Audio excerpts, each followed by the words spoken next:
And hello everyone, and welcome to Sunless Skies. I've been down and out with a bit of a chest infection. I'm back now.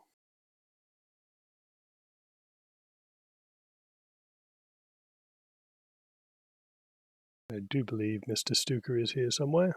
Say hello, Mr. Stukka. Lies and slander, I'm hiding. He's in the background.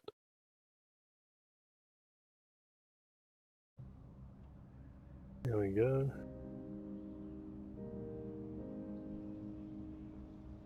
My voice is still not even 100%. I think it might actually be irrevocably changed. All I know is I drank about 150 mils of cough medicine, which seems to be helping a lot. But it will probably degrade throughout the stream, so that'll happen. You'll have to keep getting Topping hopped up on that lean. Is that not just purple cough syrup and, like, Sprite? I don't know, man. I don't want to know. Yeah. Sounds bad. Don't do that, kids. It's terrible. Dang it. I'm quieter than you, though. Well, I think I'm just extremely loud, and this is like my mic actually just catching up with it. Okay. How's that, everybody?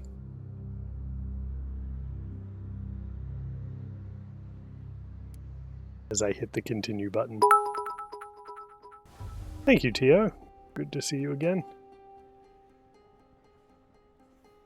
Skip the Sprite and carbonate the cough medicine. Just straight carbonated cough medicine. That sounds amazing.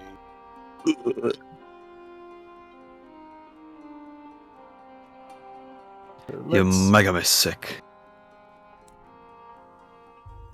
We have quite a lot of everything at the moment. Some caged catches. Stained glass. Powers we need. And we have some munitions. Oh, Jesus. No, in Victoria's reign, they were still smoking opium in pipes for the most part. Unless you were Sherlock Holmes.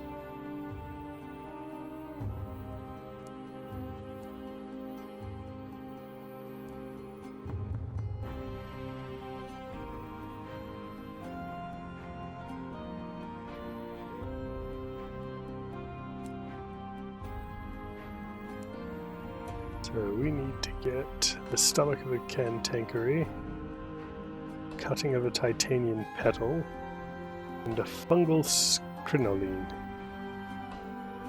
Good.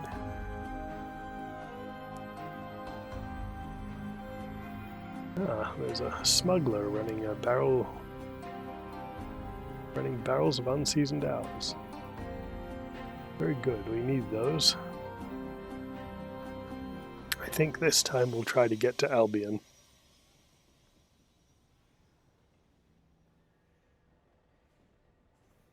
Rare. Well, at the moment, the Please Leave is pretty okay in terms of her armaments and the like. She has double-plated bronzewood shielding. She has an expanded cargo hold, some cramped quarters, and a new engine. She's still running the Grimalkin and the Emanation.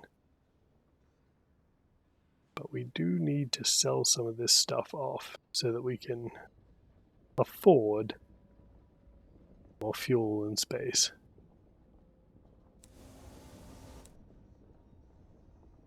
Yes.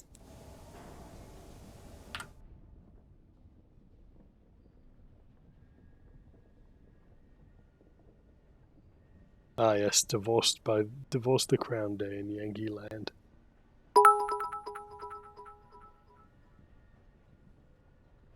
Indeed, we go back to the rich ports of London for our orphans.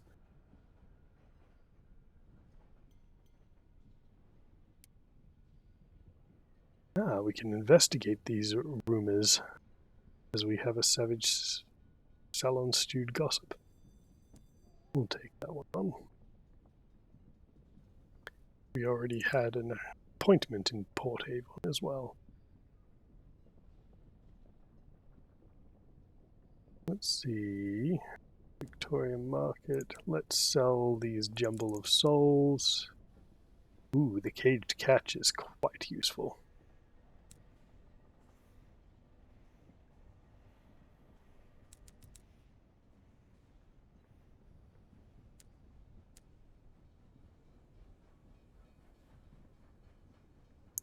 Yes. I know the caged catch would be useful in some quests, but I'm eager to use it for just straight up money. I'm torn between the two. Oh, Unless we have a prospect that needs...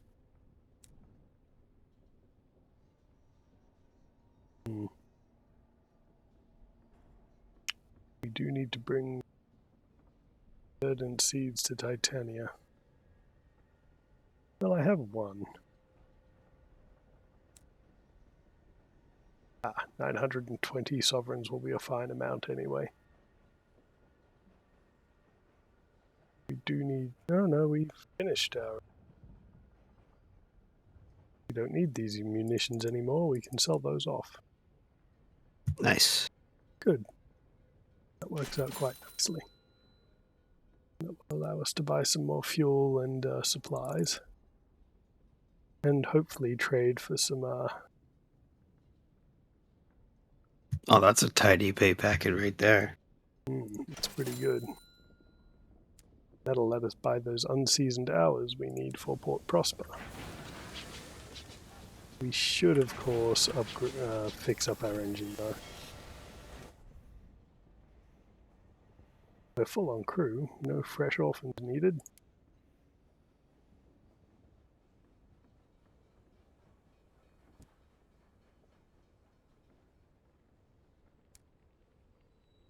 Excellent. Let's be on our way. Stop Port Avon.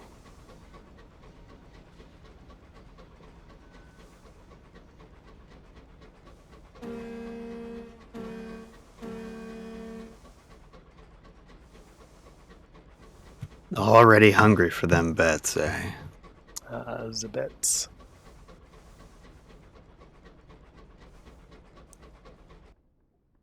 I understand, IG. I understand.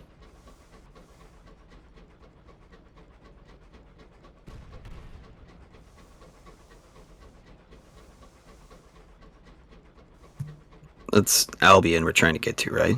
Yes. Alright. The prediction is, will we make it to Albion safe? Woohoo.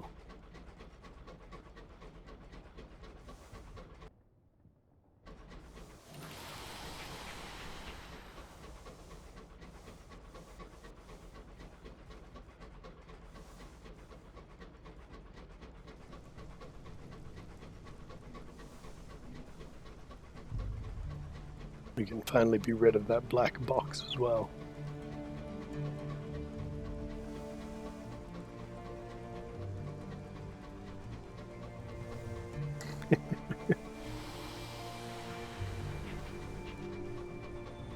Alright, you get 10 minutes.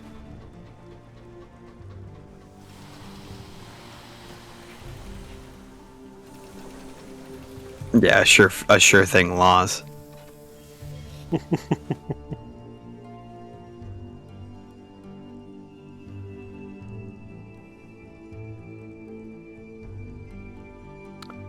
that's 300. How many does this need? 5.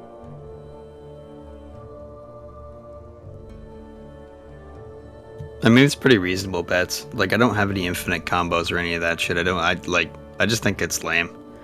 I like to murder people the old-fashioned way. Mm-hmm.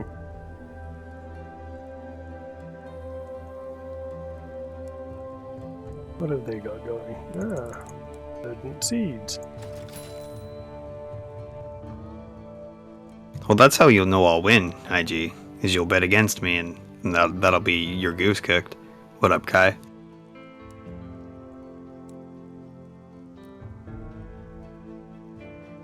Hello, Guy. I don't think there's anything else for me nowhere in except for some delicious cider. Holy smokes. It's a lot of goob put away. 263,000 goob says you die. Wrecked by beer bullshit. Oh. Easy money. Titania and pick up some money at Palmyra and Plenty. It's very good. Oh, you know what I didn't do, as is tradition when I first start out? Completely forget to get pork reports. Oh, gotta get your bacon papers, come on. I know.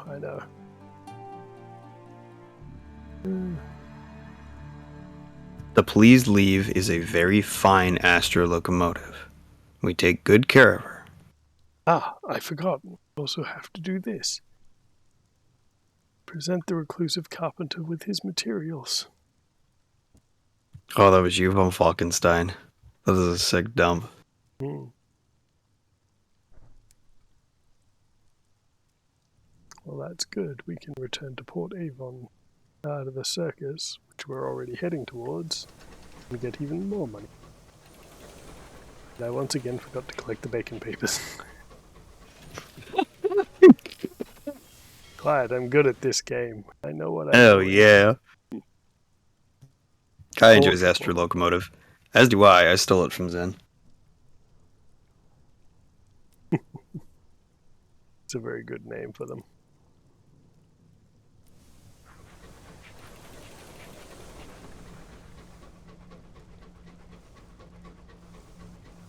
Yeah, imagine half of the urchin tales that, like, the Please Leave is like bulkheads could tell. Mm-hmm. None of them fit for pleasant company. Oh no, I want to go north, don't I? Yeah, we'll go the fun way. Or in the sky, so you could just tell that to anybody. It doesn't matter. Oh, I get tankery. You there, I need your stomach. Give me your innards.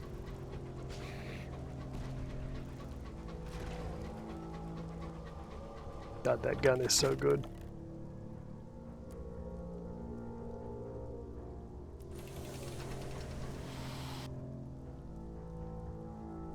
Oh, good. In the words of Captain Zepp Brannigan, here's a route with some hair on its chest. Oh, yeah. Straight through the Cazadors. Straight to New Vegas, baby.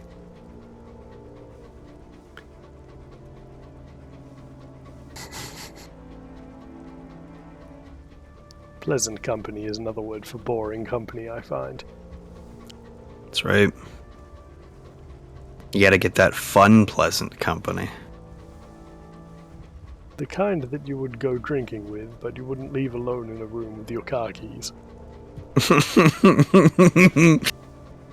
Lest you want to see how high your car can jump when you're not around.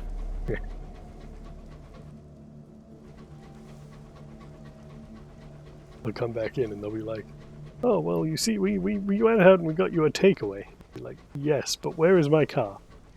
But first, shouldn't we have the takeaway? Where's the car? It's in a tree. 30 kilometers that way. How? We launched it into the atmosphere. It got like 60 feet, man. Your car's pretty fast. Good for you. It was pretty cool. It was awful cool, I dare say. It's a shame you missed it. I cannot resist Charleston nectar. It sells so well.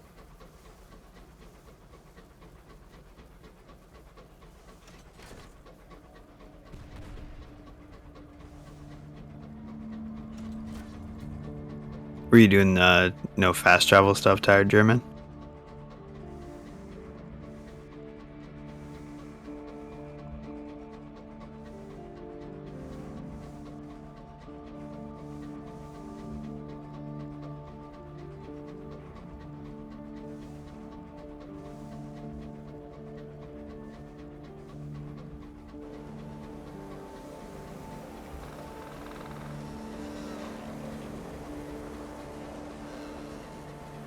The game really didn't want you to take that Deathclaw route. It was like, no, you don't understand. This is suicide. It's like, yes, but have you considered shut up? Have you considered that your mountains are climbable?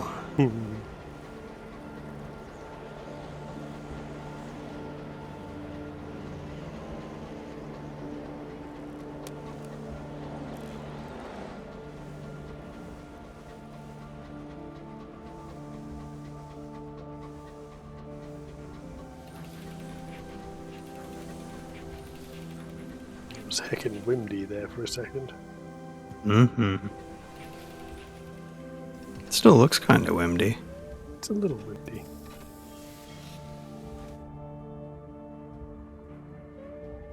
Ah, that's fair, German. I never liked Southside.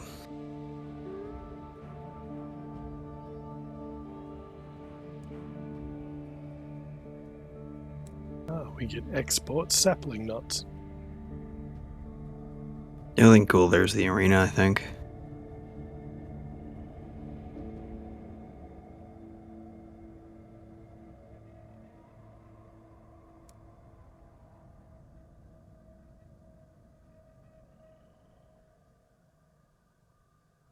The concrete bay is for loading and unloading locomotives. It disappoints tourists who expect to arrive at the scenic waterside. It mainly caters for the workers of the Leadbeater and Stainrod Company who come to collect goods from the laboratories here. Cable cars link the main reserve below and the scientific base at Capabilities Inquest. Are any of them exporting company goods? What do they think of the demand for them? Not one captain you speak with is impressed by the sapling nuts. Bloody silly, aren't they? One remarks over her pipe. How is it better to have a tomato growing from a tree? Another captain observes that the current buyers are either rich or foolish, or both. I see. Why not both? Hmm. Southside.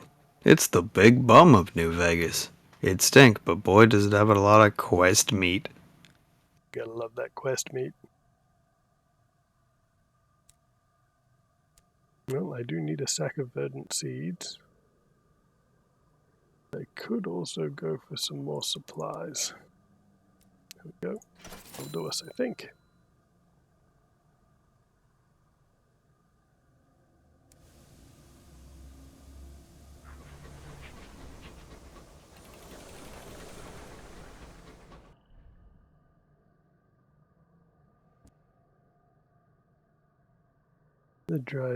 They've only been more restless since their appointment. The incautious driver paces back and forth, clicking their tongue. It must have been the crash in the nature reserve. My father sent me there to take up a nice quiet job. I always did love botany, but when they pulled me from the wreckage, I had new dreams to follow. I thought they were mine, now I can't be sure. A new resolve washes over their face when they turn back, eyes sharp and sparkling with a flicker of emerald. Either way, I know where I have to go. Old Tom's well. Give me the wheel, Captain. I have an appointment to keep. Oh no. That He's well got is business with White Tom. Wide Tom's well. The well It's should a be well right full of about here. beans. Or up here.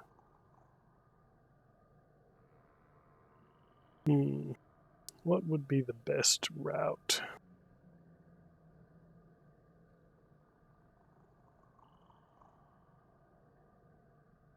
Well, we need to go to Titania anyway.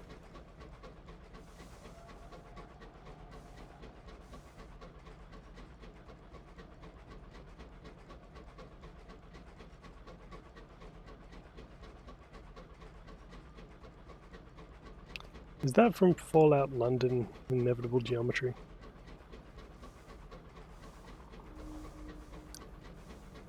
Because it sounds familiar.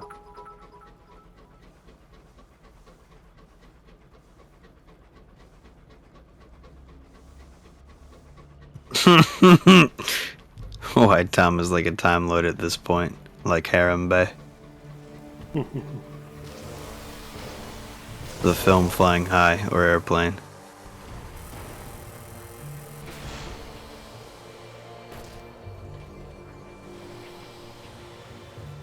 Oh, you thought you were just gonna go on your merry way, eh? Nuh-uh. Now we will listen to its death hymn.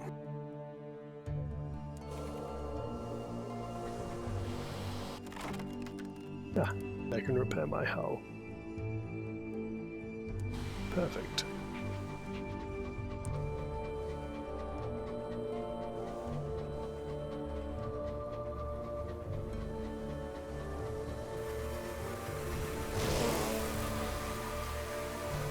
If I ever actually meet Tom, I might make a small documentary. A small one.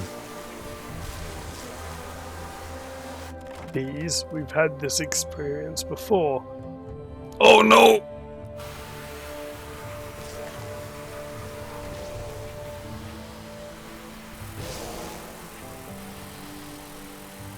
Come on, cool off.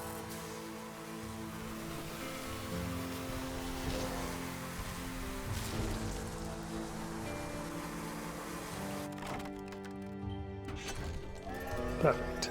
I leveled up. Sound is memorable but not notably distressing until that high C which makes your teeth itch. Afterwards, are you wiser? Are you stronger? Are you not less so? The bees died, you lived.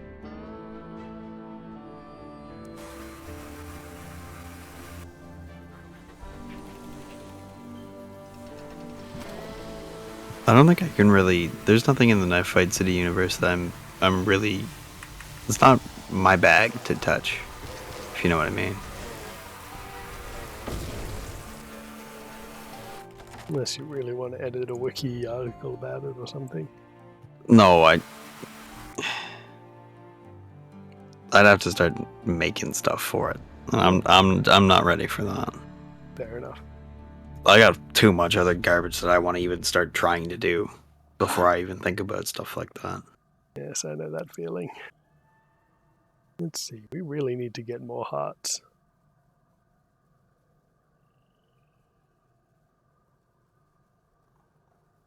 We never fitted in. You were a piece from another puzzle. You came to revel in your family disappointment. Their disapproval was a trophy. Their condemnation, a commendation. We are a revolutionary, so this makes sense. Mm-hmm. Let's see. That which you deemed a virtue, they deemed a vice. What you adored, they despised. The things they revered, you mocked. You were a stranger to the people who knew you best. Yes, sounds about right. We'll take the iron and the hearts out of that one. And continue to do much damage.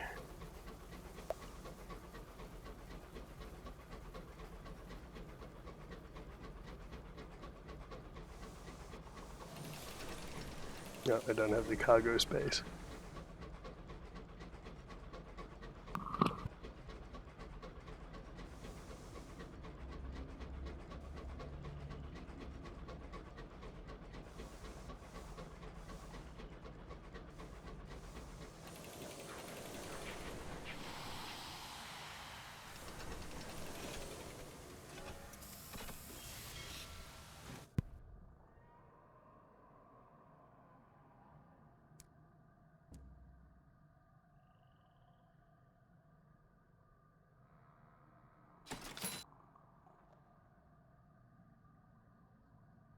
Excellent. Nice. Finally. Well, they're selling verdant seeds as well.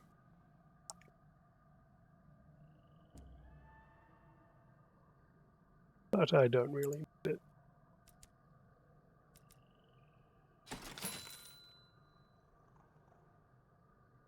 Our next stop was meant to be Port Prosper, to divulge these 5 barrels of seasoned hours.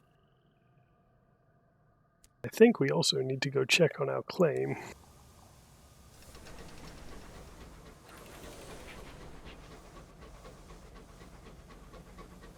How much supplies do you think you're gonna need for that? It's a good question. I might buy... Oh, I've only got one more free spot, but I'm about to go through one, so I should buy one more.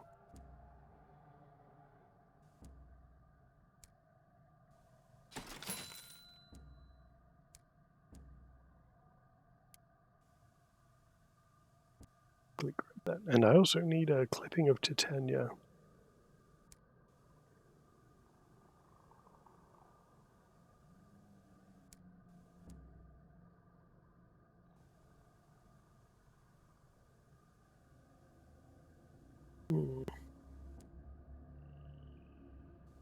How do I get a titania clipping?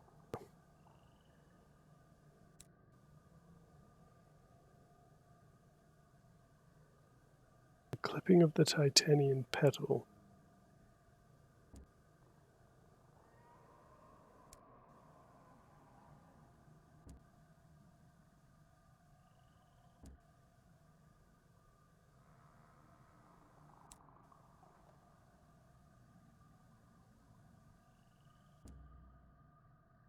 I must have to help rebuild it first.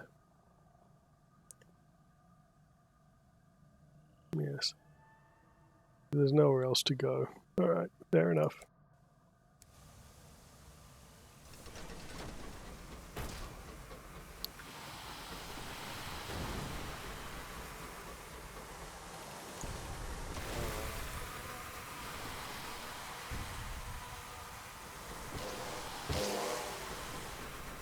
Great, now they're both pissed off at me.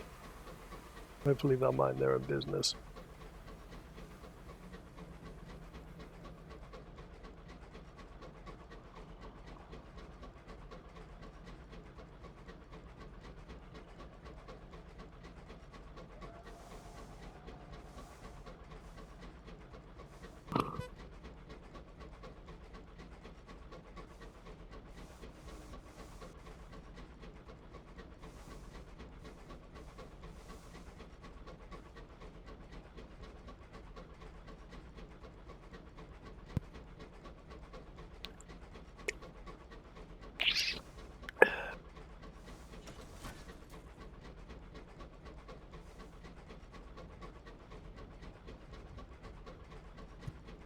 Ale hydrate. Ale hydrate.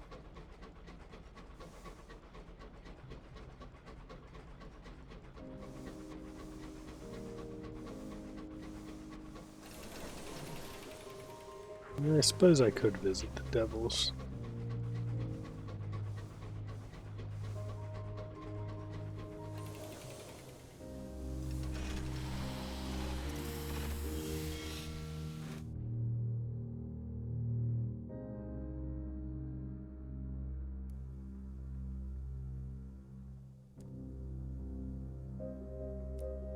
If for nothing else, at least just the port report. That'll do nicely.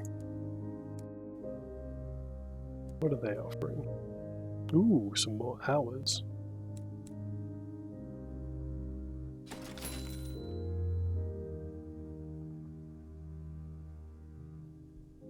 But no, it can only take so many.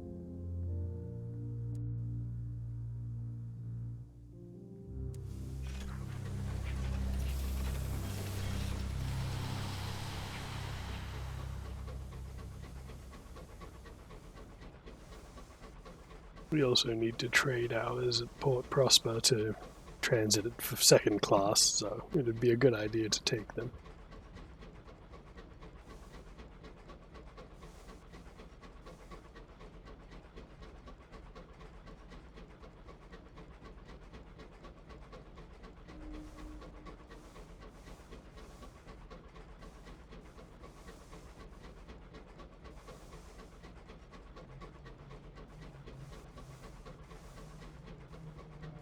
Thankfully, I don't really need any supplies, so I can ignore that obvious ambush floating in the sky. Everyone pretty much is. Mm-hmm.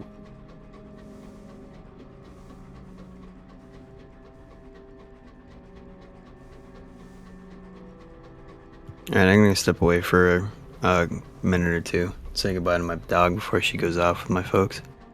Okay, fair enough. Right back. Okay. God damn it, Scribe Spinster. No. No.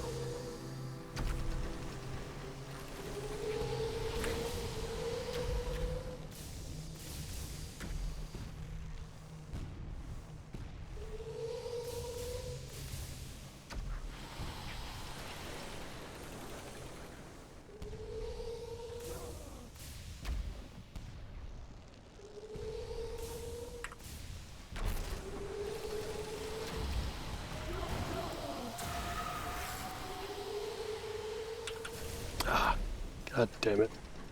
The armor's really working against him, though.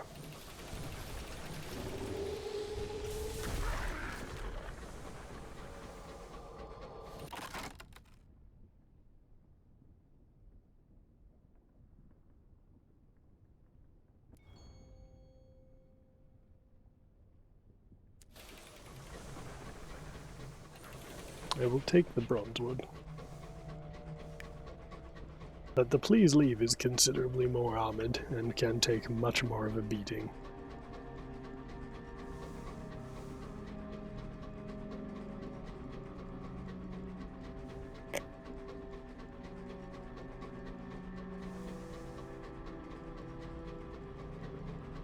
Sigil crawls on these ancient ruins like marching ants.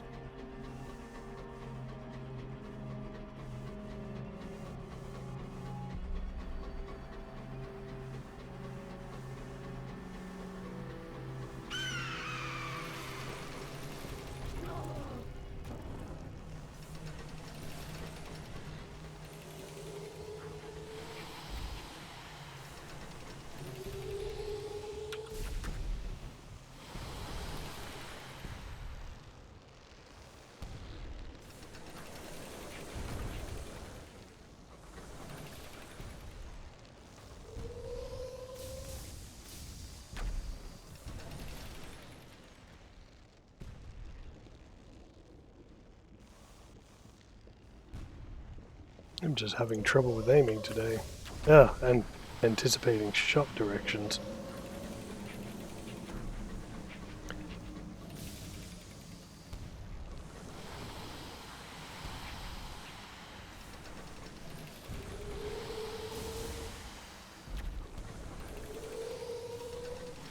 Ah, no good at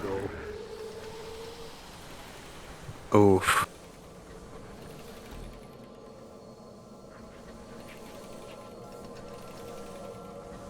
Don't tell me it's too close to the mine so I can't actually do this. Let's gain the experience. 250 for that.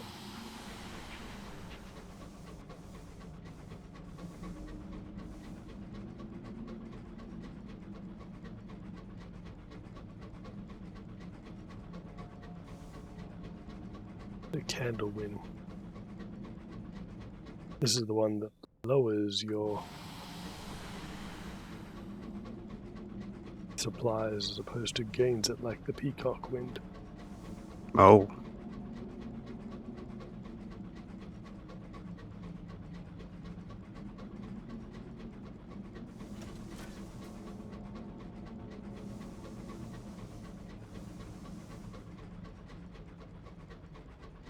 That's a guest engine.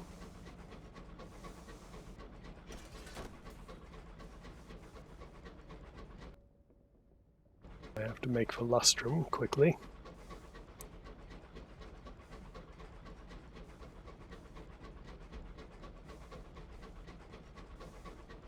Methinks the captain has too much cough medicine in his blood and it's slowing down his reactions.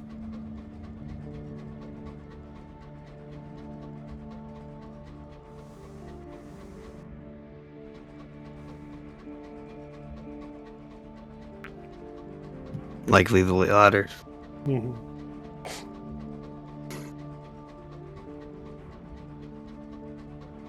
There's too much blood in your alcohol system, sir. Yes, the old coolant's getting a little thin.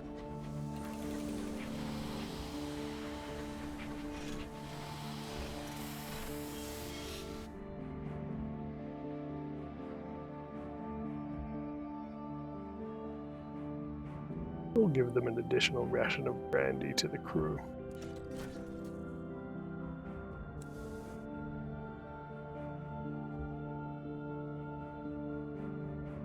What's up, Kendall?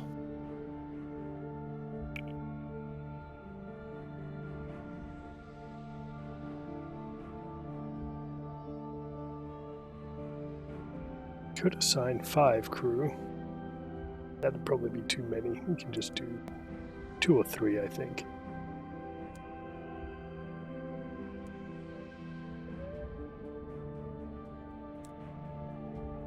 There we go.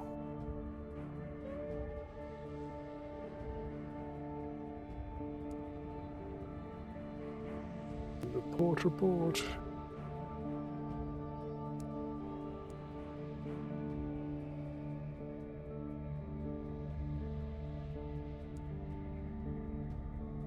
And fill ourselves back up with fuel and supplies.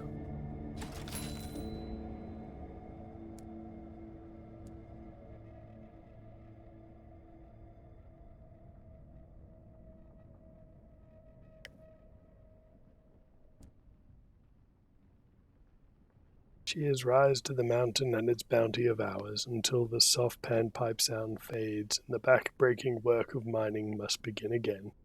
After another drink or two, of course. Something to ward off the chill of the cold mountain slopes.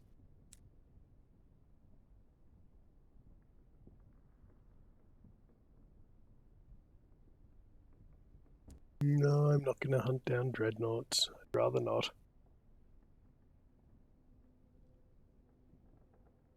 27% chance is okay, but it could be a lot better. Can partake of some delicious tea.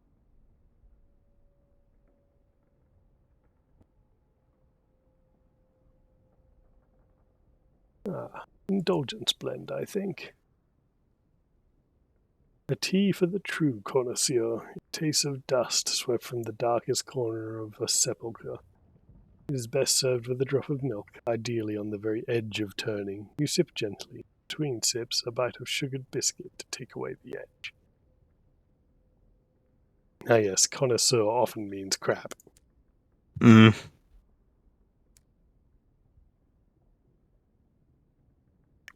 we didn't get any hours this time, but that's fine.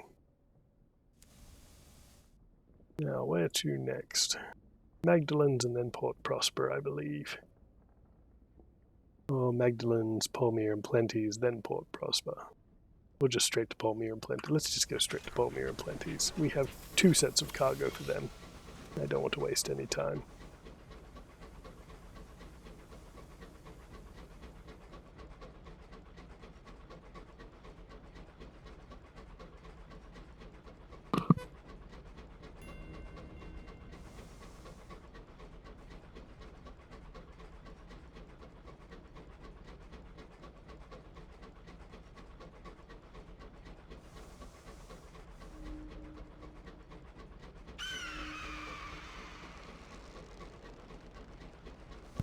Sir.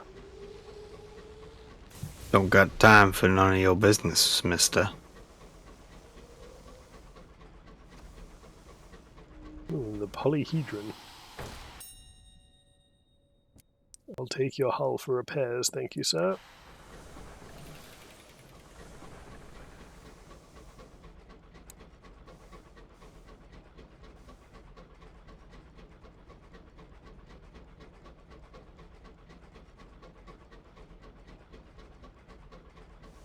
Well, they could see that we're one of their kind, so that they must fight.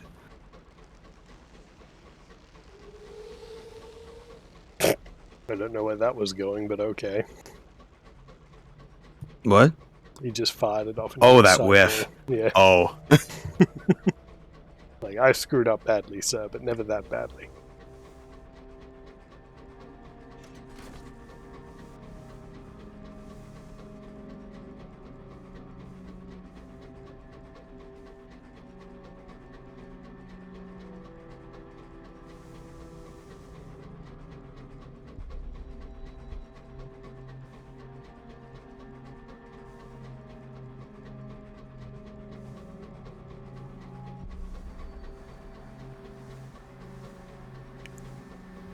Oh, that's Odd, Kendall, you can usually make pretty good money just by buying the bargains at bazaars and selling them back to New Winchester. I got lost.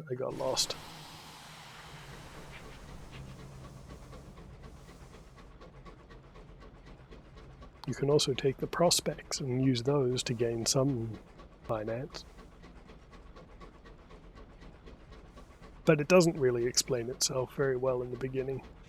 It takes a bit of trial and error to get going here.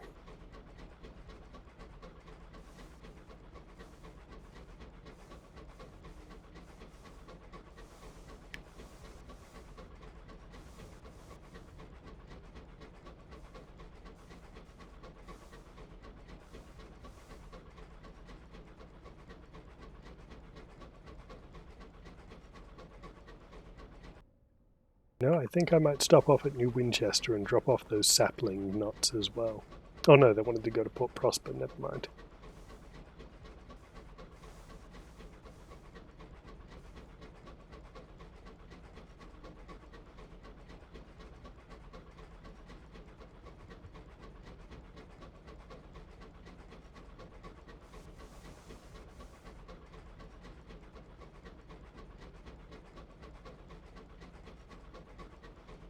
Went up on path. Ah. On behalf, good to see you. That's unfortunate, Kendall. Ooh.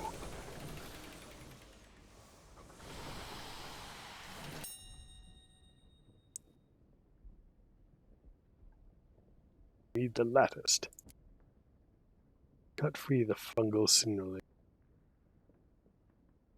The fungus is tough, like cutting wood with a penknife, but it eventually gives way.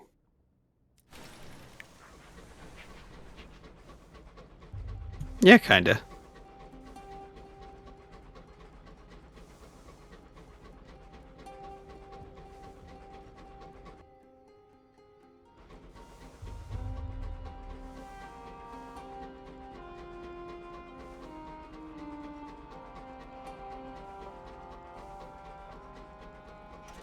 No, we're in the sky, so it is top down. Sir.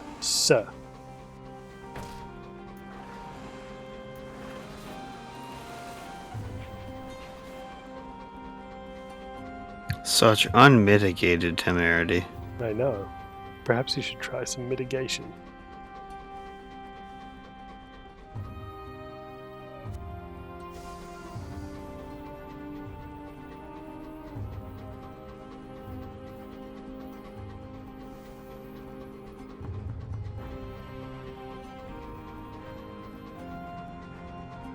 I think he was just lost on Wabahoth. I don't think he knew where he was going. Possibly drunk at the helm. We wouldn't know nothing about that. Of course.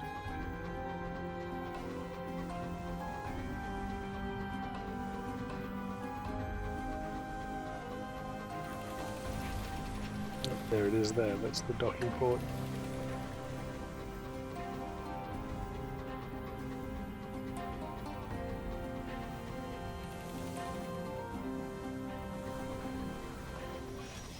Docking cradle, I guess.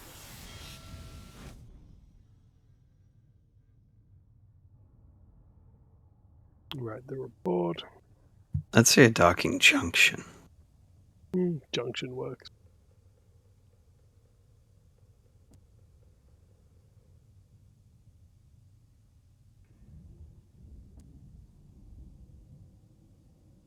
The magician inspects his equipment as thoroughly as a gunnery officer would their cannons before a long-awaited engagement. When he is satisfied that the panels do shut properly and silently, he breathes a sigh of relief. It's been some time since I've been able to do anything worth a damn. I remember back in those days the people my performance would attract. His glance catches an old poster of himself. He requests you leave him alone to practice. It's 100 sovereigns.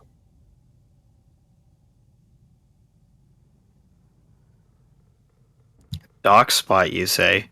That sounds fancy. We just put our train in the train hole.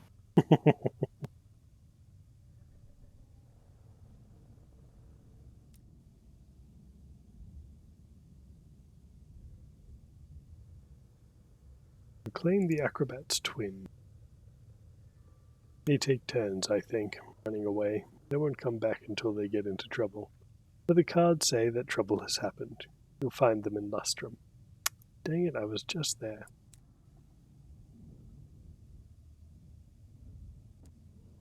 That's twice we've been hit with that quote today. Yep.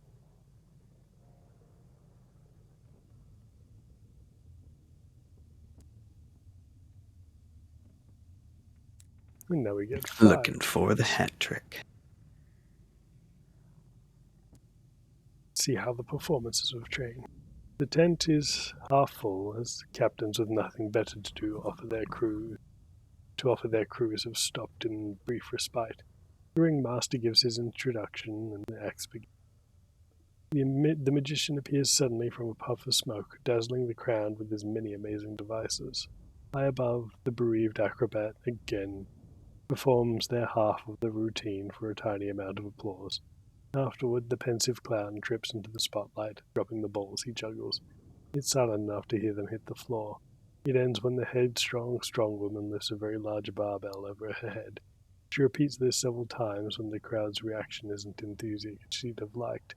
The show ends with a smattering of reluctant applause.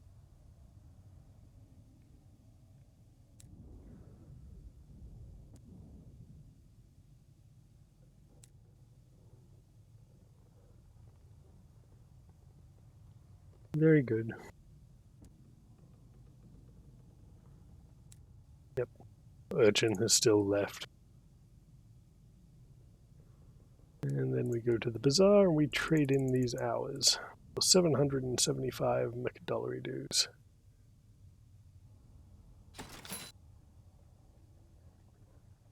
It's a lot of McBucks. A gentleman must prepare for his retirement, the ringmaster says. I intend mine to be long and indolent. We join him at the fire to drink cups of Chorister nectar and watch the stars wheel. A crow-like captain sells used but functional armaments scavenged from the cold wreckage of a sky battle. Good pickings when the tacketies and stovepipes fight, he observes professionally. We do have almost 2,000 sovereigns. And plenty of cargo space. I can always find uses for ammunition.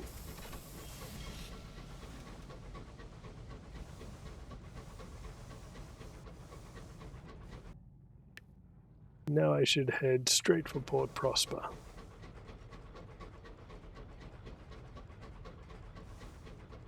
Yeah, you don't want the spicy hours. Once you season them, they get a bit too excitable.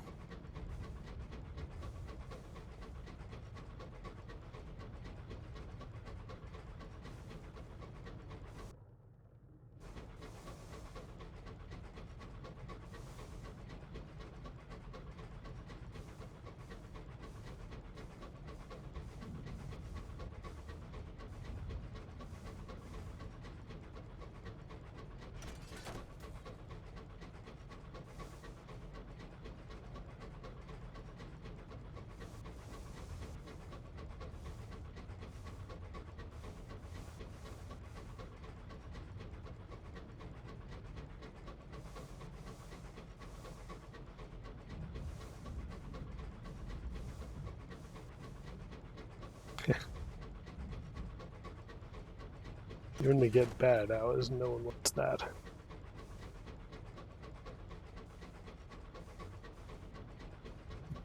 Spicy after eats.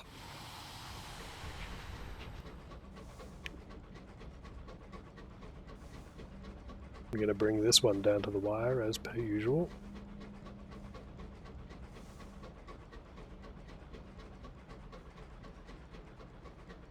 It is our way. Indeed.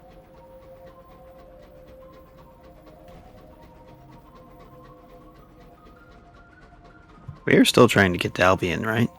Yep. We're Okay. almost there.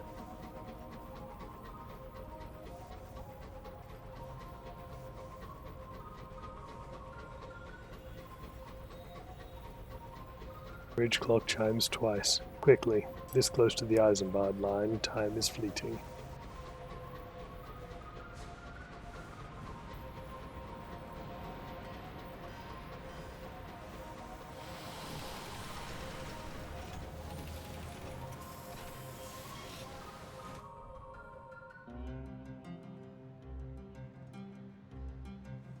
You shall write our port report and deliver the sapling knots. Get us a nice amount of sovereigns. Yep, 150. And then we shall attend the grand ball.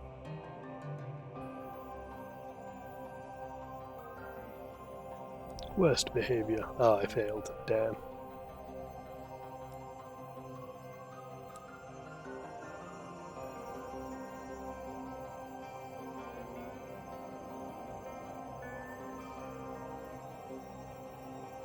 The officers of the Windward Company on Port Prosper are elegantly appointed, if antiquated. Paintings of old London adorn the walls. The parsimonious chairman has work for ruthless captains. He sits behind imported mahogany desk, a decanter of brandy his left hand, and a series of neatly stacked reports at his right. A fire has been lit in the cavernous hearth. It is too warm.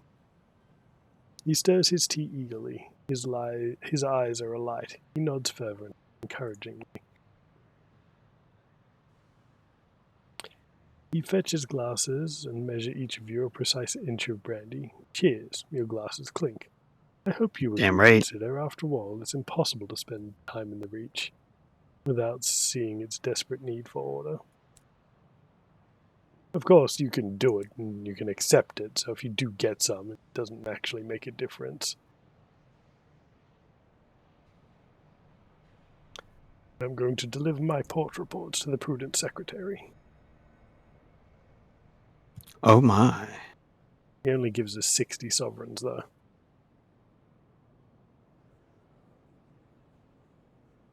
But what? He gives us fuel and supplies instead. Oh, well, that's alright then. It's like a traditional pork report given. Bugger all, really. I'll leave you to it. The fraught general manager ducks through the narrow door frame vacating the office, which is about the size of a generous broom cupboard. The prudent secretary is hunched over a pile of papers. I'm examining my old references that got me this position. I'm wondering if I did something to upset any of them. They sigh and take your reports, reading them one by one. They have a number of questions to which they expect cogent, succinct answers. Her Majesty is grateful, they say as you leave. Of course, they're also poor because I drove them out of New Winchester, which is where all the money is.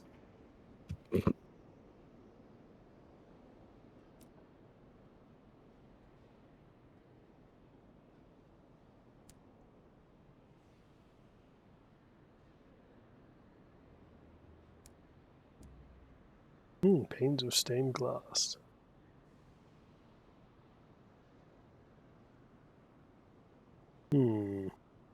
Stained glass would be useful.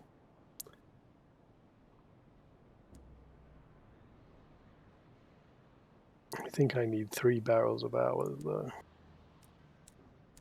They're not really buying anything else. What have I got in my hold at the moment?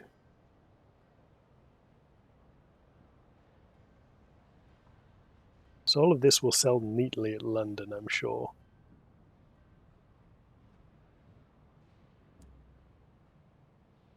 I'll take what I can.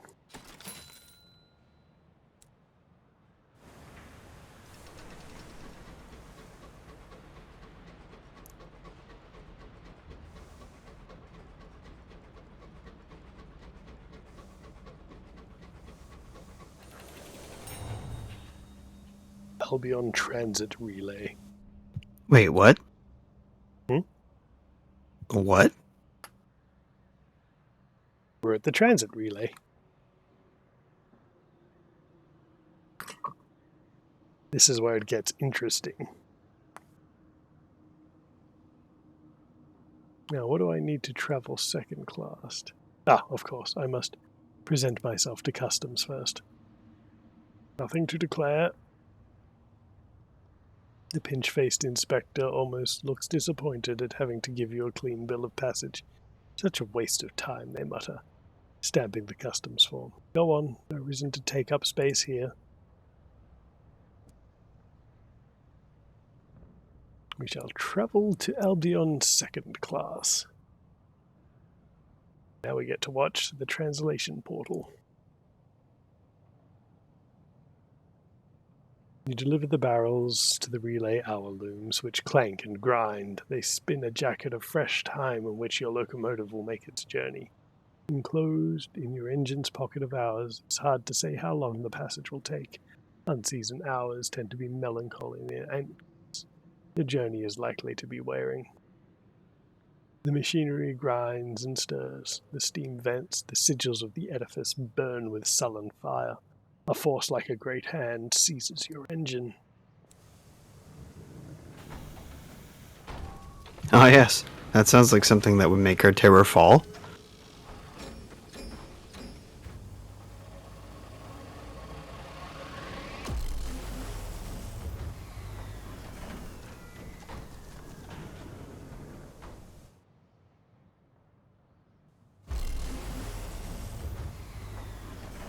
Cool.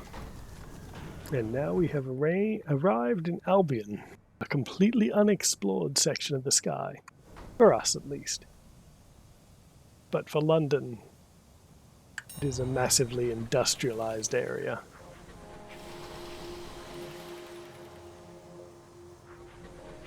That's a dead end straight ahead of us. I might actually stop off here and see if I can pick up a port report or just converse with some people. We can pay sovereigns for second class travel. Costs 200, and it is very possible that you can get stuck here. Oh no. Yes.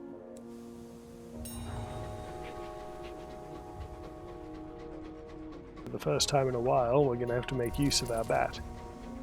Ah, the Brabazon work world. Dosh, get a word up, lads. Money, money, money. But now, will we make it to Albion safe, or rather London itself? Oh, should the prediction run for London now? Well, we have to get there, and we have to find the damn thing.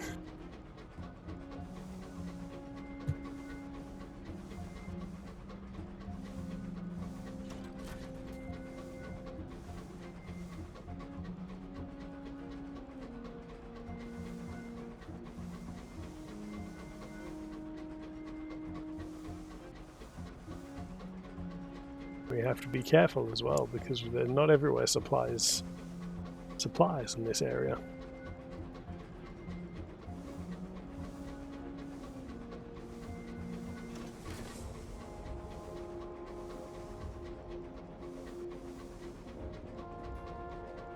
Nursery 12.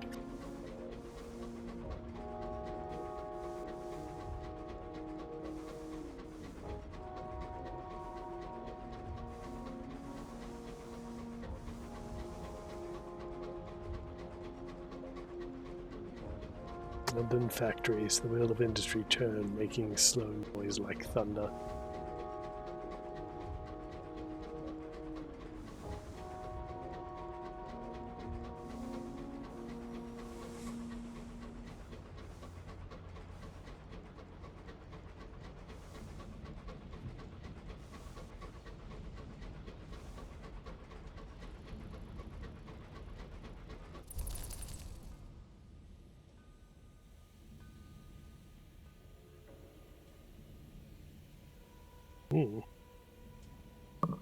The Shepherd of the Winds. All day a series of insistent winds have been tugging at your engine, trying to push you off course into a less travelled nook of the sky. The crew blame the Shepherd of the Winds. We could cost few, or we could let the winds take us. 37% chance. Success. Lucky. You're born to a recent wreck, silent in the frosty hollow of the sky. It wears a jacket of untouched frost. The winds die. These, then, Our heaven's treasures, a cold canister of steel and bronzewood, a handful of corpses, and a cargo of possessions they bore to their grave. The waste waif is uninterested in you.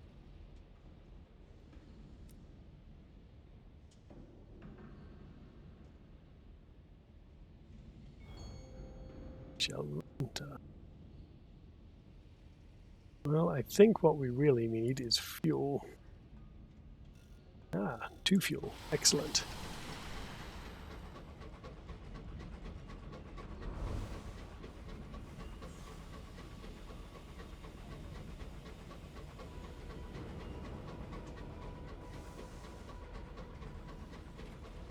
Oh, a shining dreadnought.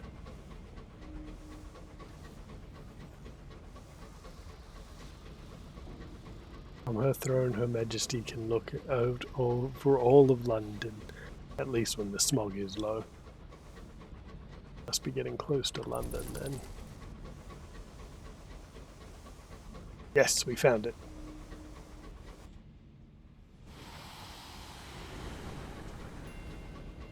Dominic Station.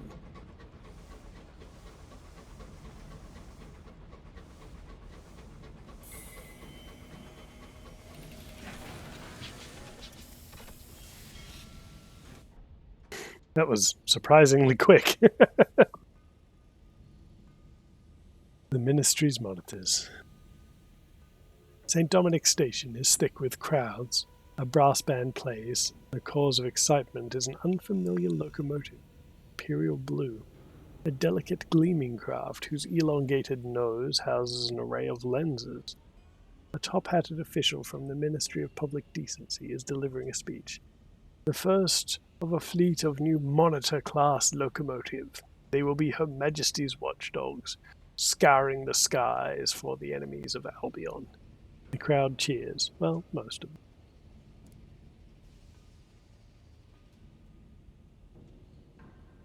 The Monitor's hull is curved to deflect incoming rounds, but its plating is much lighter than that of a London dreadnought.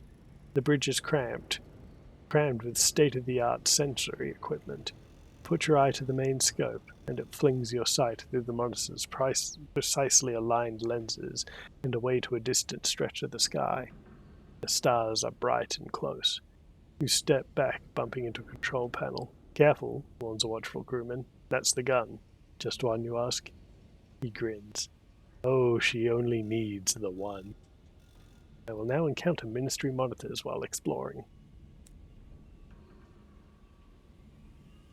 Cool. No sooner have you pulled into the siding than a long-faced man in a battered coat approaches your locomotive and asks for a moment of your time. I will hear what he has to say. An offer of work. His voice is nasal, his eyes grey. I will not wish you a good day. You are a person of intelligence, and the day is manifestly miserable. I myself am newly afflicted by the gout, which has made my mornings a parade of wretchedness. No doubt you have your own misfortunes, into which I will not pry. Instead, let us move into the happier subject of business. You have come to my attention for the very reason you avoid others. Your subtlety and your cunning. My employer may have work for you, profitable work, but perilous, profoundly illegal. Should you be interested, seek me at the Admiral Benbow Inn, here in London. With that, he takes his leave, tutting at the thickness of the fogs before he dons his crooked hat and vanishes into the crowd. Morning, Greenmouse. Good morning, Remus. Oh, my aunt is here. Dear God! Almost expected it to say zoinks. But here we can do a couple of quests. The House Without Windows. To find the address given in Captain Whitlock's will, you make your way through little-used streets in one of London's lower, smoggier levels. You find the address given. Deliver the black box. Fulfill Captain Whitlock's last request. The end of the line. The butler is pleased. Ah, our resident has arrived. Please bring him in. Everything has been prepared according to Captain Whitlock's instructions. As you maneuver the black box inside, you ask what those instructions were. She has arranged for Master Jacob's convalescence with us. I understand the young gentleman has suffered from a prolonged illness, which has left him unable to speak and affected him with a delicate disposition. His expression is entirely impassive. The affairs of the house have been organized in such a way as to never inconvenience him. He will require no visitors. An extensive library has been provided for his edification. Privacy is paramount. With the box in place, the butler places a key from his pocket, but waits for you to leave before using it. Thank you for your assistance, citizen. If Amelia was still with us, she would thank you. Good day. You leave the house without windows behind. The matter of Captain Whitlock's legacy was finally discharged. 2,000 experience, 1 sky story. I no longer possess the box, and I have gained a savage secret.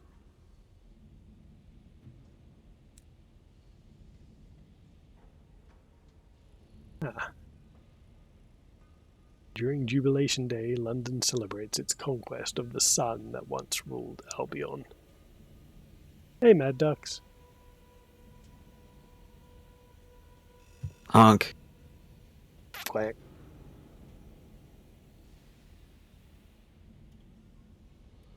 The sun, the sun, the sun, the sun. Clergy of the new sequence, backed by exultant choirs, preach from every balcony, exhorting the light and order of the man-made clockwork sun. Banners flutter from state buildings. Hosannas are sung to the Queen. Fireworks crack in the sky, dying in brief blazes. The last time you saw the earnest agitator, you attended the festivities together.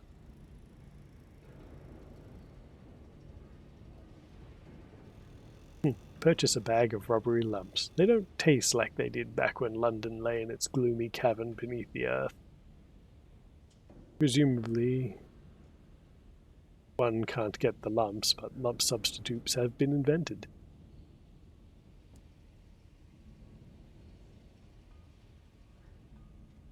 It's best not to speculate upon what hides within their crunchy batter. You have been chewing this one for some time, for example, and the less you know, the better. When you were here with the earnest agitator, she bought 1 bag of lumps for you and 2 for herself. She considered herself a connoisseur.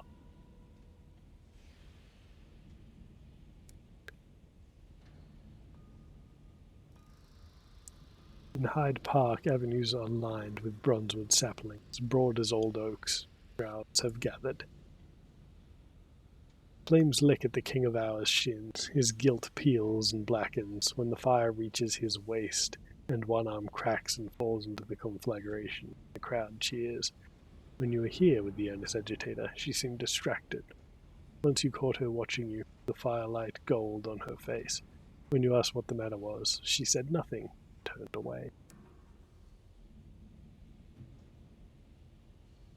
Soon the clocks will chime 11, the hour you parted. The 2 of you had walked to the edge of the Southwark Isle in order to escape the crowds. London sprawls across plates of sky rock connected with bridges, funiculars, stairs, and in less slaburious cases, ladders. Southwark is one of the higher plates. A simple railing discourages you from its edge. The clockwork sun is behind you, dimmed for the night. Stretching before you are darker skies, studded with far, fierce stars. Below are the lower, poorer districts are caked in smog. The sounds of raucous celebration continue. The clocks begin to chime. Your friend is not here. You find a bench and wait. Fireworks flare and whistle.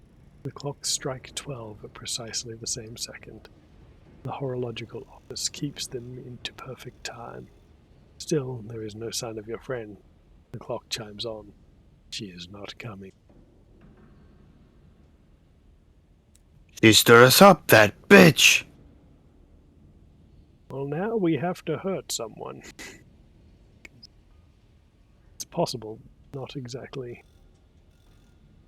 Oh, actually, before we do that, let's quickly check the Steam and Sapphire Large. Yards. There. Tongue-tied. Investigate Oh well. rumors of an underground railway. At least the wine lasts longer when you don't have to share it with someone. True. Investigate rumors of an underground railway. You have heard of less than legal organizations operating out of the Steam and Sapphire Yards. They pay for information and may offer work to the bold, the clever, and those willing to displease Her Majesty. I have enough to do it.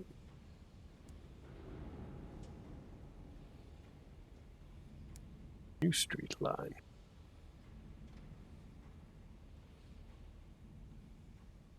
He occupies a tiny, smoky office, cobbled together from corrugated iron sheets in the back of one of the engine sheds.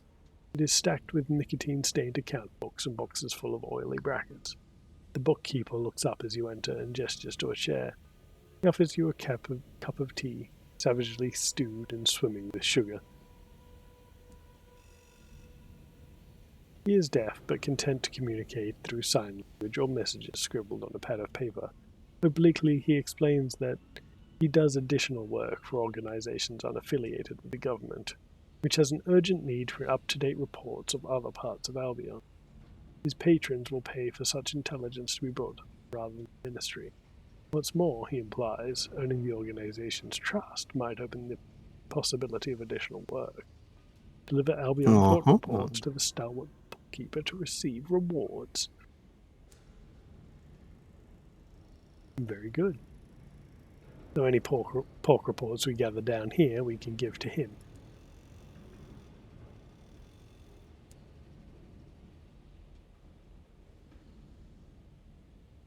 You can also drop in a Macquarie's tobacco shop.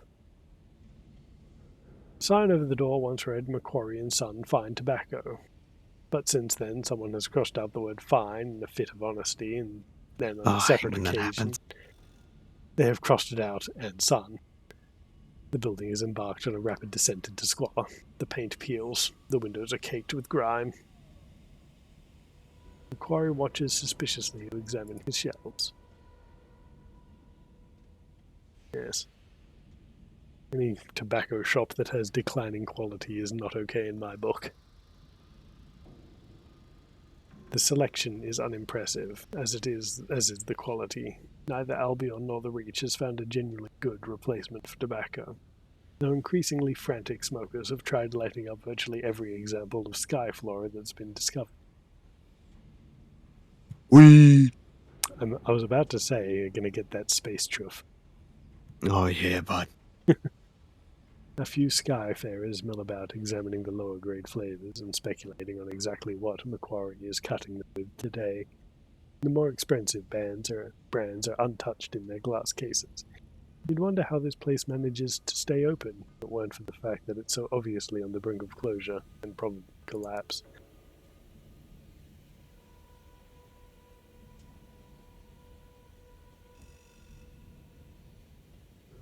Yeah. That's it. It's a shame.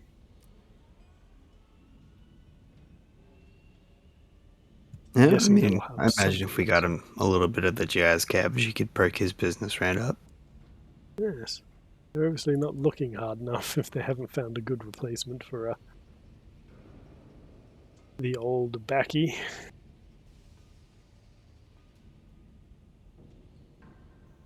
Oh, let's explore London.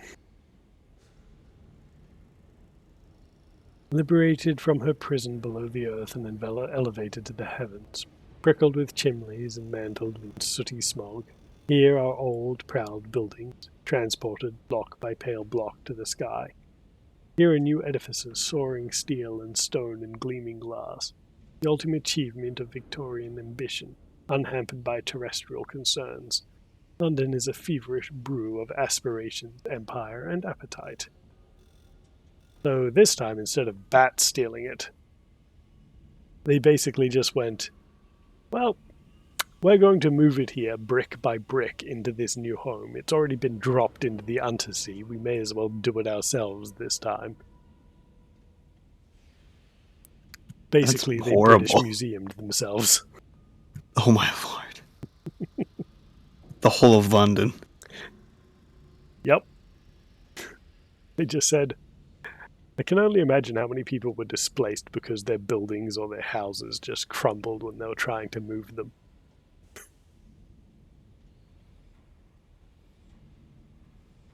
Now, where should we start? Let's look for the Auroral Sommelier. I'm so glad they took the Clockwork Sun.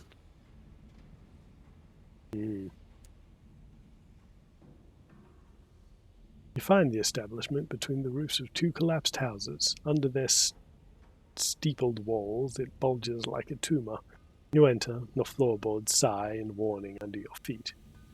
Tiling ripples underfoot, like the back of an animal. Inside, there are aisles as thin as capillaries, and shelves cowled in black fabric. There is no one here. A dusty bronze bell rests atop the equally dusty counter. You ring the bell. The sound is sharp and silver in the murk. For a time, there's nothing, no indication of lice in the store until... What are you? Why have you come? If you're a customer, I have nothing right now. Nothing I want to sell. Comes a voice from the clutter. A body soon follows the voice. Peeling from the gloom, it elongates, stretches upwards, spreading into a flare of burgundy fabric. Under its hood, an unmistakably chiroptean visage, its eyes dark and curious. It is one of the masters of the bazaar. Though pronounced adversaries of the Empire, one of them still stands here before you, imperious, impossible, and maybe slightly impressed.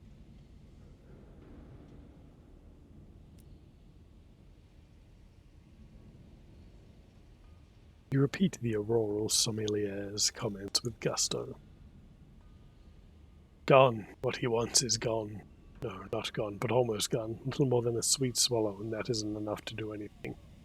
Movement in the chthonic murk, filled with carnivore purpose. You smell animal musk and hoarfrost on rose petals, and fruit both astringent and sweet. Gone, but I could make more.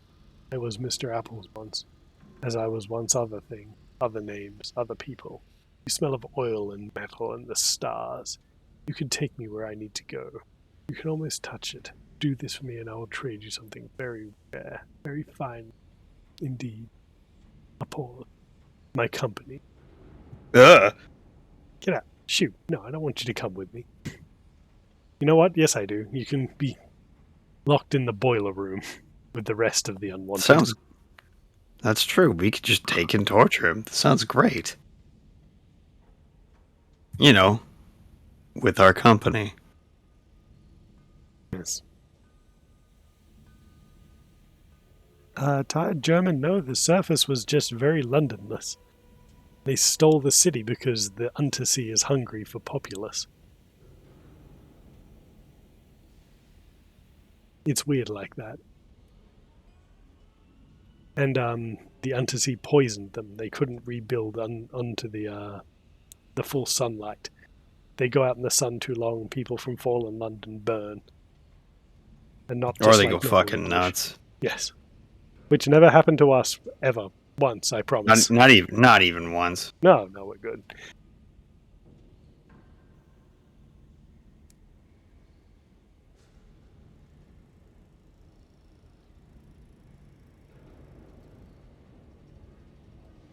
Ah, yes, the dating simulator. I suppose we shall recruit the Chiropterus Hoarder. Fine. And I got an achievement. Wait. Are we going to be playing the dating simulator after this? I might dabble in it. That'd be fun. I've never checked it out. I think it'd be interesting. I mean, I can only imagine what they would do as a dating simulator, considering how bad the Untersea was for romance options. No wiser than most. If we can't romance the poet again, I will riot. I demand Clay Lady. Oh dear.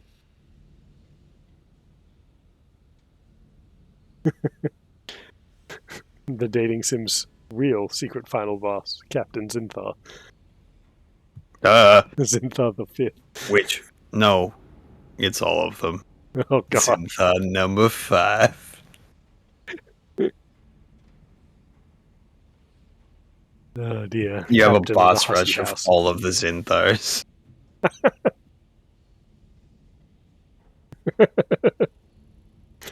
Look, we're trying to, The slut line.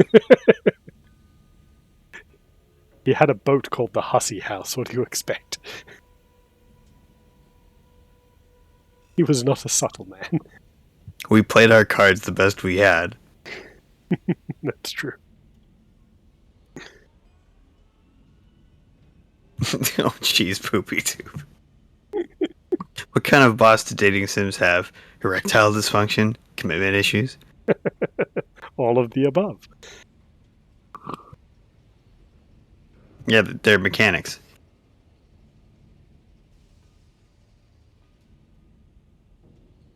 Oh dear. You're wiser than most of your kind. I am so glad that you did not say no. It would have made me unhappy, and that would have made you worse. It feeds oil to one of the dying lamps pendulating overhead. So close its breath rakes over your skin. Revealed, the Chiropterus hoarder is massive, stooped bat-like, where its bones do not strain to imitate humanity. But you did not, so we are now. It searches for the word. Friends, but not hungry things circling in the dark, watching to see who will lay down the guard first.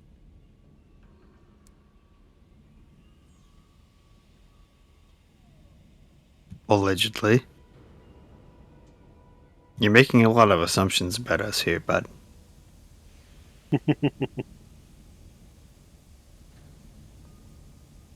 What officers do we have? So we have a first officer, a quartermaster, 2 signalers, 2 chief engineers, and a mascot.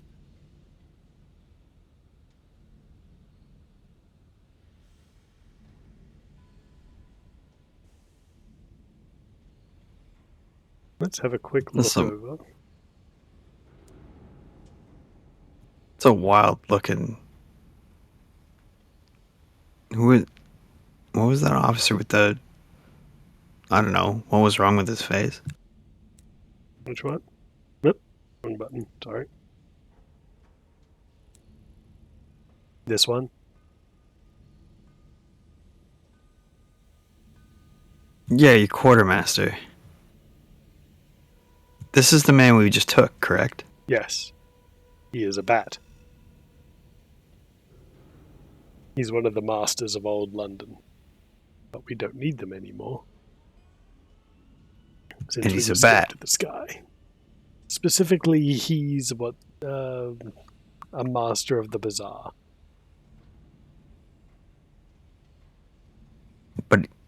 But he's a bat. He is a bat. I can't believe you let somebody whose ancestors killed our ancestors onto our Well, I mean, captain. I The won't hubris tolerate is monumental. I mean, he does control bats. He is a bat. It was technically his fault. I knew I could always blame Batman for our troubles. We killed the Batman.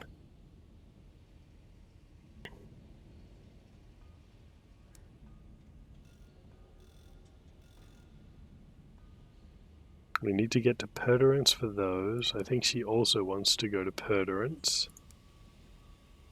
Port Avon. Old Tom's Well. What about you, Repentant Devil? What do you actually want? I think I had... Yeah, I don't have enough tea. Oh, very well.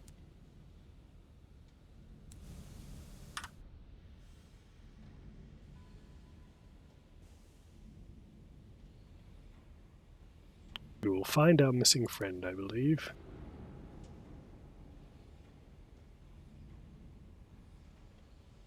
I think I have Yep, still got plenty of salon-stewed gossip.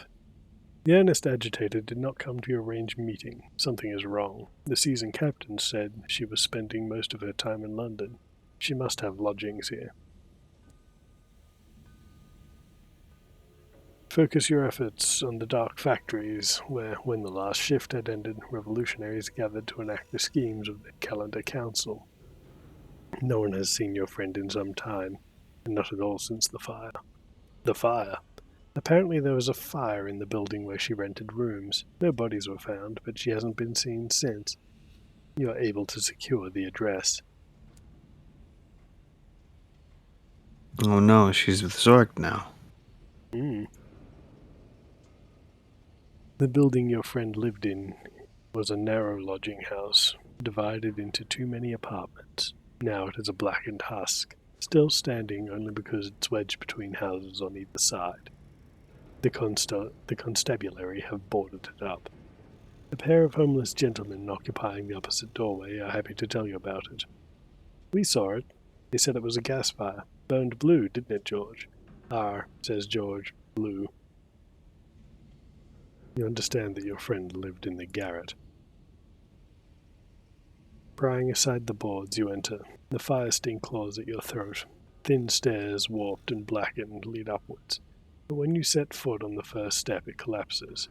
You're forced to inch up, testing each one as you go. The roof has collapsed, exposing the garret to the air. Blackened beams jut like ribs from the slew of tumbled tiles. But carefully. The building shell groans at the slightest wind. You unearth a few burned pages from the rubble. None are untouched by the fire, and many are blotted by rain. But you manage to pick out a handful of gnomic phrases. Constellations and conjunctions, chrysanthemum, amaranthine, nepentine, liberation. Meg, the fire that follows equals the courtesy's bloodhound. King of Hours, Green Regent, Consult, the Rolls of Ash. This latter one has the bedeviled Didac's name written at the top. If Meg is Spatchcocker Meg, that's two of your acquaintances from the Promise of Days, named in these papers. Is this the important work they were helping the earnest agitator with? It's time they talk to you. Seek the assistance of the seasoned captains at New Winchester is our new quest. But we have such sights to visit here.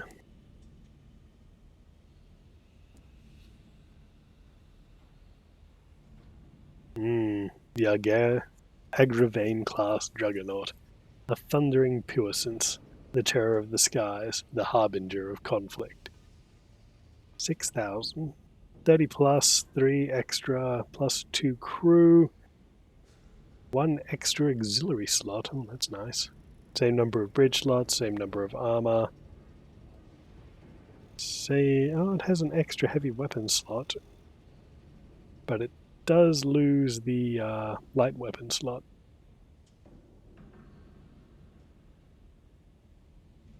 Well, that's the best engine they offer here, which is 6,000 more than I have currently.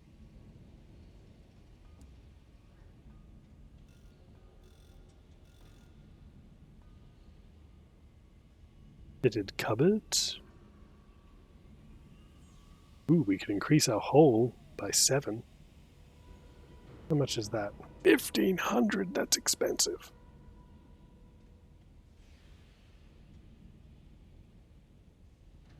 Ooh, we could get the black jape. Ooh. Better shortcut.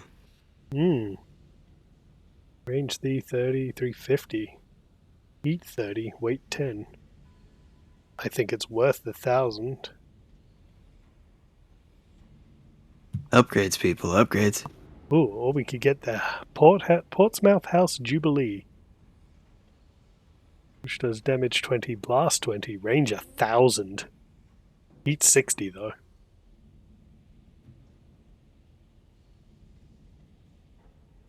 Ooh, new engine. The Goneril.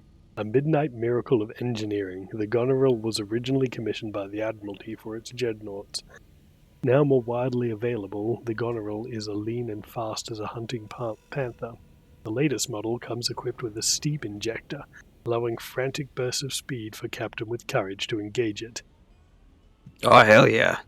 Get you the supercharger engine. How much does it cost? It costs 3,000, so I can't quite afford it Yep. yet. In fact, I can't even afford the Portsmouth House Jubilee. I suppose we'll just go ahead and buy the Black Jape. Because I'll tell you one thing for free right now. Some of the shit in the sky does not mess around in London. No, I didn't expect they did. You can get 250 back. God damn it, I did it again. What's up, dogs, cats? I wanted to sell. Yeah, sell. Good. I got the money back for it anyway.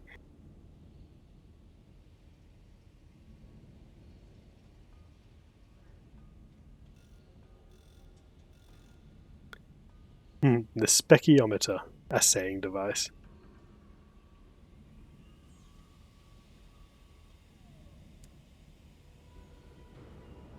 I do really want those fitted cupboards though, but I can't afford it anymore. We'll have to do some exploring, I guess.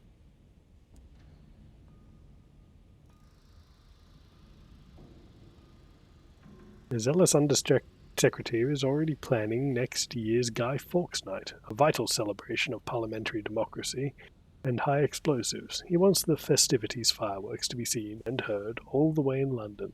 He is prepared to pay well for 3 carefully packed crates of sufficiently dangerous munitions. Floating Parliament lies west of London. What a happy coincidence!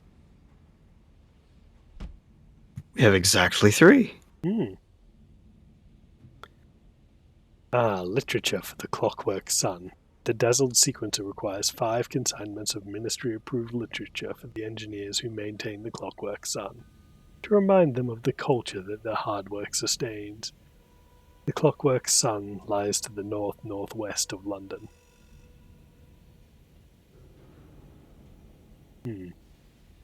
Interesting. We can also sell off any of our extras here. We'll offer them some nice Charleston nectar and some bronzewood, I think.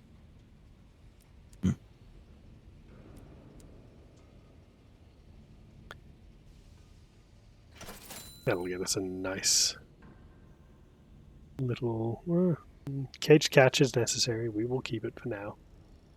We shall buy up some fuel and supplies.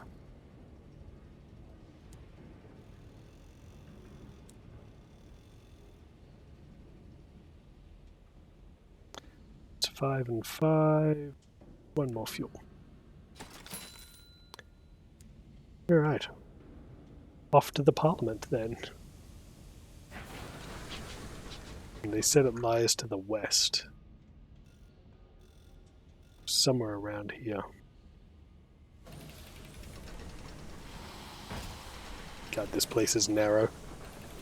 You know, I really should repair before I try to go out yet.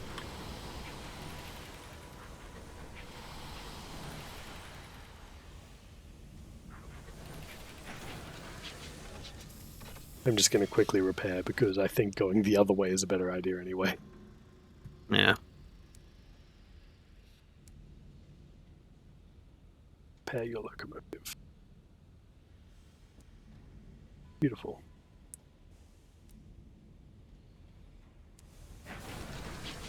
And we should perform a weapons test as well. Oh!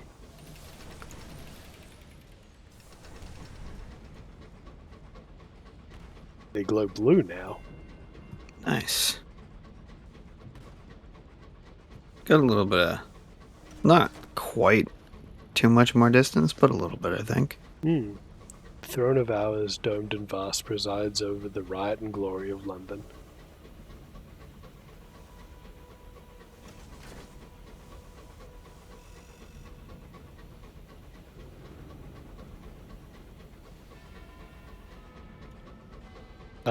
The discordant chimes.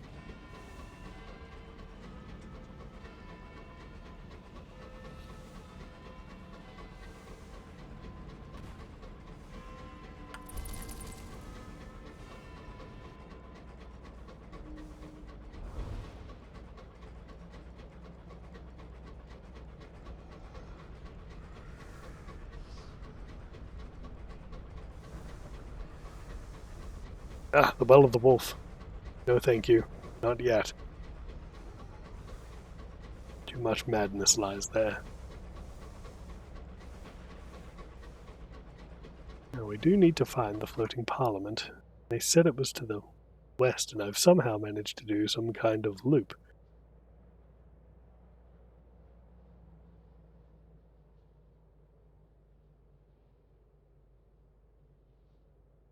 It'd be this way, so.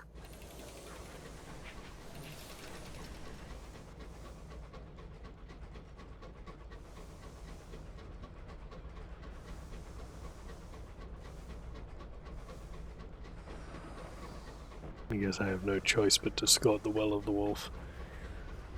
Oh no.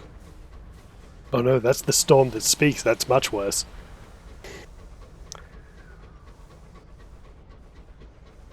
Do you want to know about your future? Just ask the well. It'll tell you such things. None of them you want to know. I don't like it.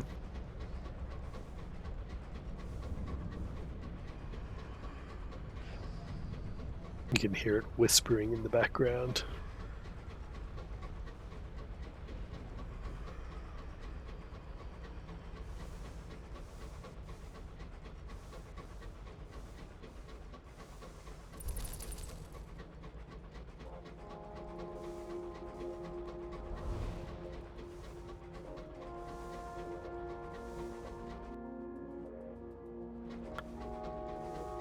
Damn it, floating parliament, where are you? I need money.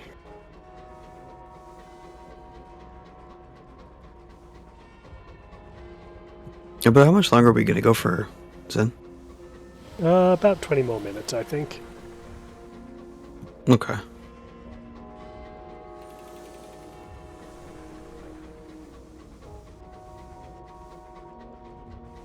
Unless you want to go on longer. And I think that my voice is going to give out. I was gonna say, at the start your voice wasn't sounding too hot. I Glad have we made it taken this far. another. I've also been drinking water pretty consistently and taking a few minutes to clear my voice. It seems to be helping.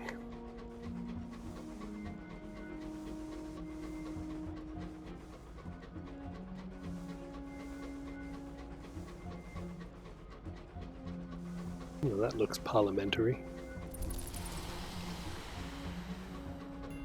Hey, we hugged that mountain properly once. Once. Never again.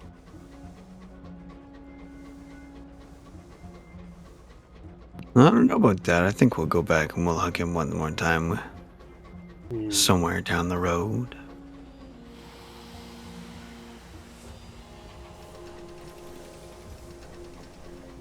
So this is the Barbizon work world.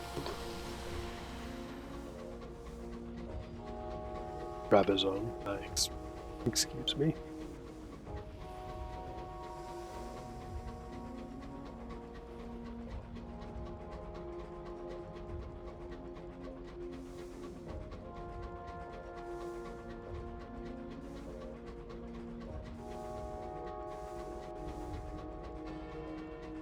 A failed work world sprawls here, rusting uselessly. Oh no.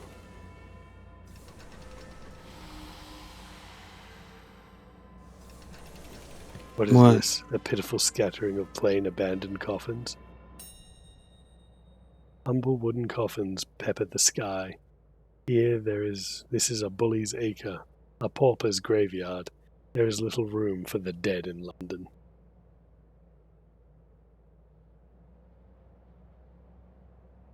We have pretty good terror at the moment. We can break open the coffins.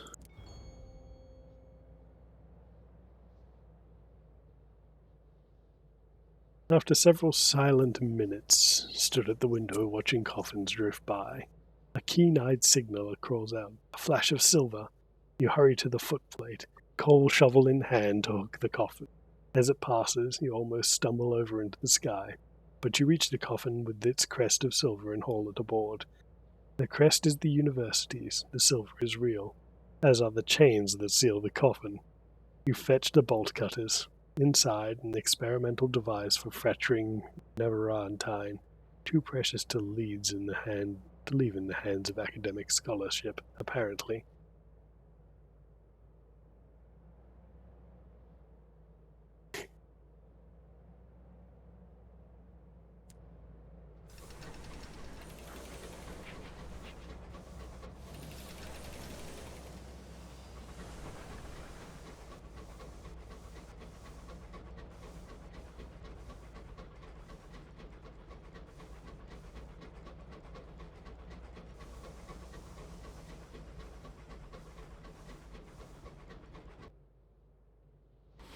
What's up, the Fly and the Mighty?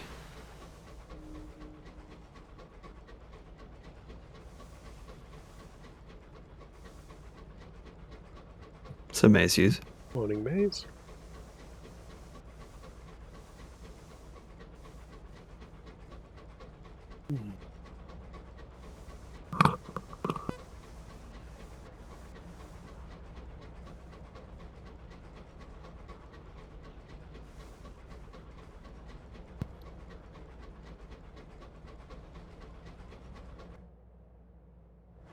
They must be close to something. Unless somebody bloody lied to you. Damn it, game.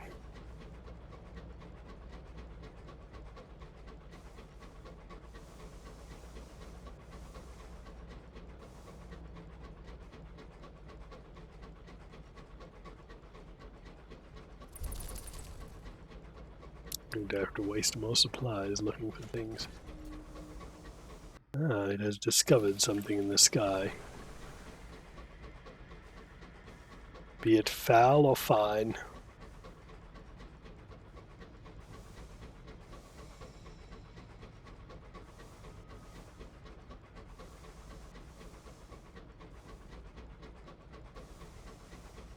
I'll tell you what it is damn dark.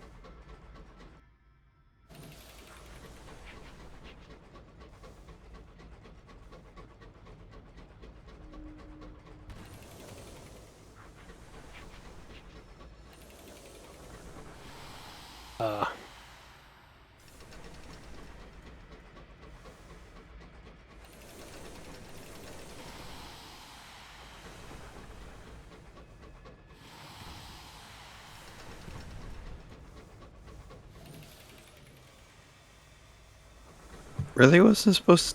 Something was supposed to be here. Oh, we're not supposed to be here. The clockwork sun fills your windows. The light is blank and starched as a baker's apron. Oh. Uh-oh. There it is, boys.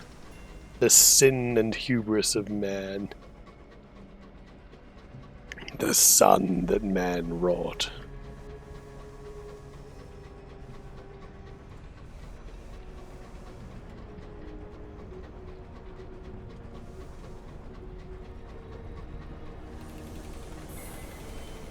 The sunlight glows in your windows, the color and thickness of old cream.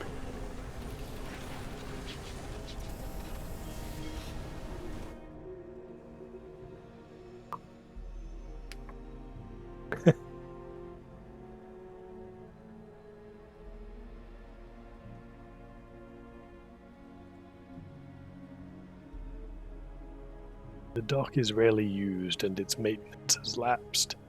There is evidence of rust and metal strain, but only of non-crucial components. It's safe to stop for now. Once inside the dock, the sun's scouring light is diminished.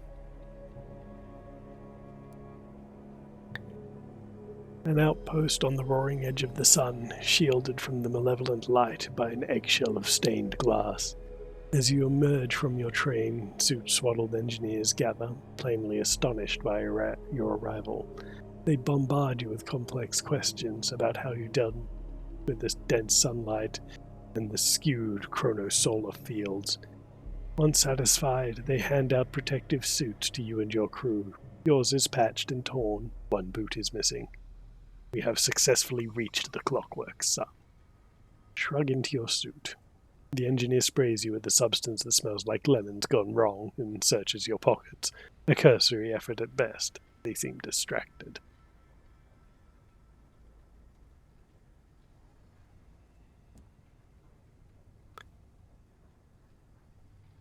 Sunlight seeps like syrup through cracks in the stained glass ceiling. The floor shudders in time with the churning machinery far beneath your feet. The air has a tang of chemicals, bonfires, and rain. Piston pump, cogs turn, and suit-swaddled figures tend to the enginery, below, bellowing over the shrieking metal. Right to the Tang air. In response to your questions, the engineers shrug. The day dawns, the sun brightens, the night comes, the sun dims. What more is there to say? Some of them seem so exhausted they can barely stand. They insist it's proximity to the sun that affects their sleep. Good, I got a yearning burning.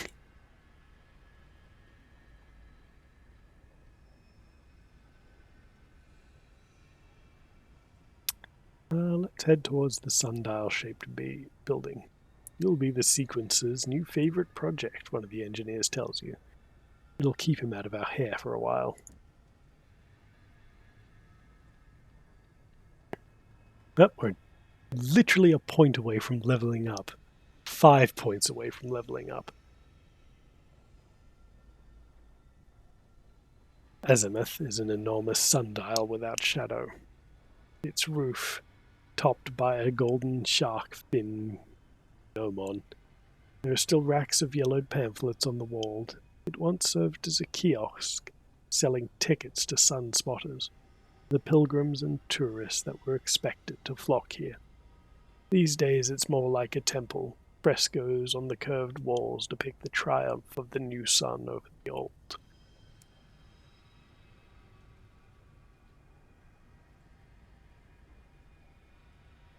A figure in a yellow-collared protective suit is delivering a sing-song sermon to mostly empty pews. The dazzled Sequencer looks up, delighted at your approach, and hurriedly wraps up his speech. He offers you tea with a flash of 2 white teeth. I'm a priest of the new sequence, declares the Sequencer. The brightest truth, the wildfire that has swept Albion. He points out at the expanse of the sun. There burns a beacon, a savior, an aspect of God. We venerate the clockwork sun and its immortal architect, our empress. I'm here to greet pilgrims and safeguard the souls of our engineers. Azimuth is also the only access route to the sun-shattered dome, an exhibition hall that was built back when we received more visitors. The dome is terribly dangerous, and I advise you to avoid it, no matter how much you bear the priceless artifacts inside.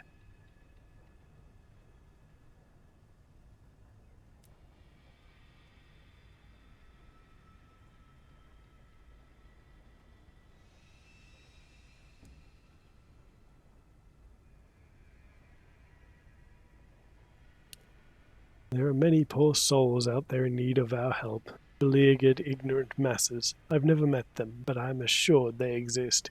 He pauses to wipe his eyes. When we lift them from their contemptible state, perhaps they will appreciate the greatness of the sequence. He sends an orderly to fetch a wooden crate. Once it's set down before him, taps the lid proudly. 600 manuals on how to correctly tie a bow tie. Deliver these to Brabazon Workworld, and I'm sure they will be immensely benefited by their improved understanding of etiquette. Or at least be very thankful for the fuel for the fires at home.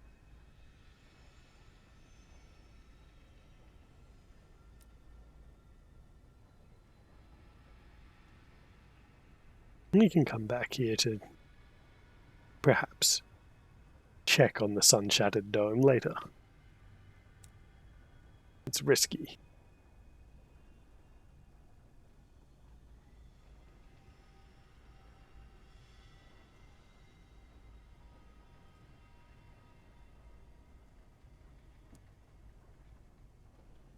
An isolated section of the abandoned exhibition. Halls have been repurposed to hold not treasures but prisoners. Each wears a grey smock rather than a protective suit, leaving them utterly undefended from the ravages of sunlight. They sit slumped in unlocked cells, making no effort to escape. Where would they go? Some of the prisoners are shining at the seams. Some has eyes of curdled glass. A fractured face turns to watch you. A few are singing in the praise of the sun, mouths bloody and throats tattered. You should perhaps be horrified, but the song wraps tender chords around your mind and numbs you. Glass crunches underfoot. When you lift your boot, you discovered a cracked ear beneath. They either scream or sing. You may not get anything halfway lucid from them.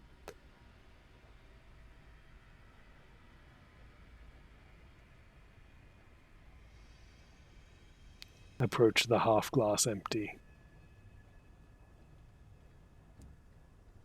Only one cell is locked, and the man within is neither singing nor screaming. The left half of his body is shimmering translucent. Only the flesh and muscle of his left half has vitrified, not the bones and blood within. The glass is suffused with 1,000 fine frozen capillaries, like delicate red cracks running through ice. He fixes you with an anguished stare. Get me out of here. Why is his cell locked and his alone? This was an exhibition hall once. Thank you for following, Pablo.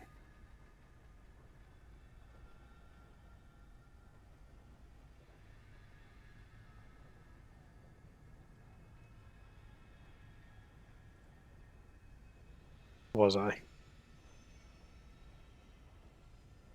An engineer must have had to install all those bars, especially for him. The empty's conviction. The others would not leave even if they could. Their minds are lost. The empty's attempt a one-sided shrug, and well, the Empire sent me here because I was smuggling sunlight from beneath. Who would do that? That's fucking terrible, man. Sounds like a terrible thing to do. All the people and children alike. I know. They're so affected by their love of the sun. The sun. The sun. The sun.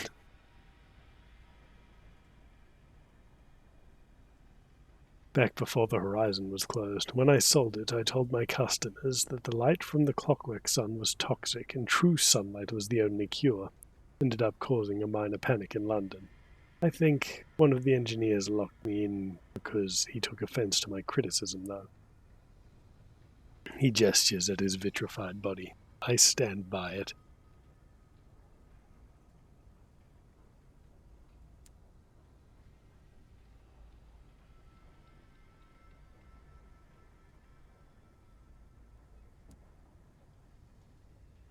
Thank you. His voice is hoarse and he speaks in barely a whisper. You'll need to find a permit for my release and present it to the steward. Forged, legitimate. I don't care. 3 ministry-stamped permits and present them to the broken steward to secure the half-glass empty's release.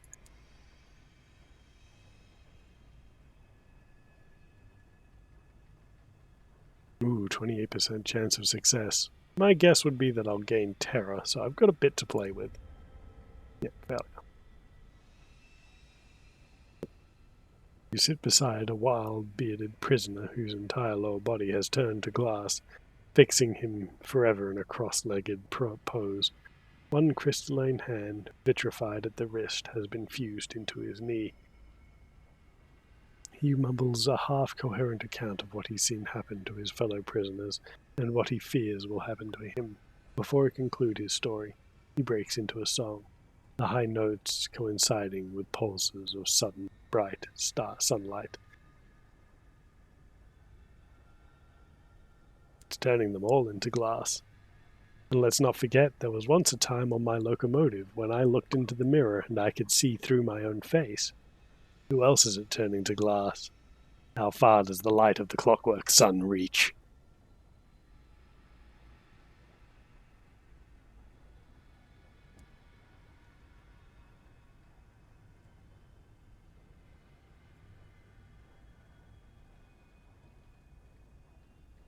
Descend to the Terpsichore vault.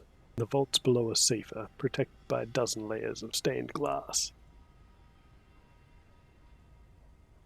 Beneath the machine bristling surface, you find a ring of 9 vault doors, each engraved with the name of a classical muse. 8 are locked and barred behind signs saying things like vacant or under renovation, or in one case, unfortunate chronological discrepancies. The 9th, marked Terpsichore, is the only door open to you. When you enter, your footsteps ring through dusty barracks and abandoned canteens. These are the engineers' quarters, but they are all on the surface, working, except one. The broken steward has been working on the sun since before it shone. She has been here far, far longer than any of the engineers above.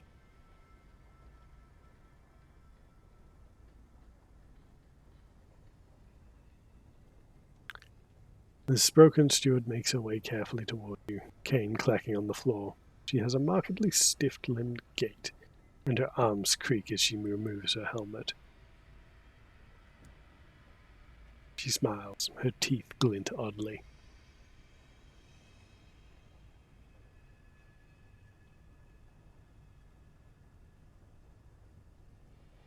She catches you glancing at her mouth and smiles even wider. Her teeth are shards of cracked glass protruding at odd angles from her gum. It's not just the teeth, she says with a brisk air that brooks no sympathy. Damn sun turned my bones as well. Terrible nuisance, really. Gets in the way of my work. You notice her fixed neck, her stiff limbs, her careful movement. It's not too bad, she says. Good thing I like soup.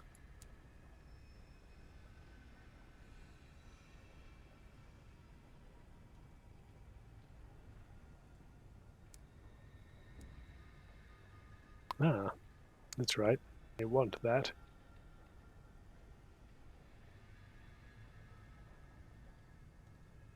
I don't need that. The decommissary. Buy some fuel. But I think that we will leave it here at the Clockwork Sun for the night. We've all had enough of a dose of eldritch terror on that front.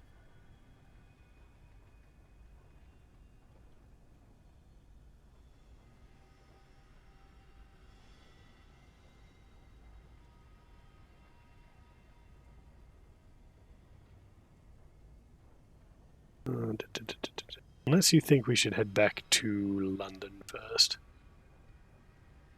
I don't know if I can stomach that. It's bedtime for me. I'm gonna have to duck out if you want to keep going. No, I think that this is a good place to end where we found this Clockwork Sun. I think that we will indeed leave it there for the night, or the morning, as it were. We have found such wonders. Such wonders.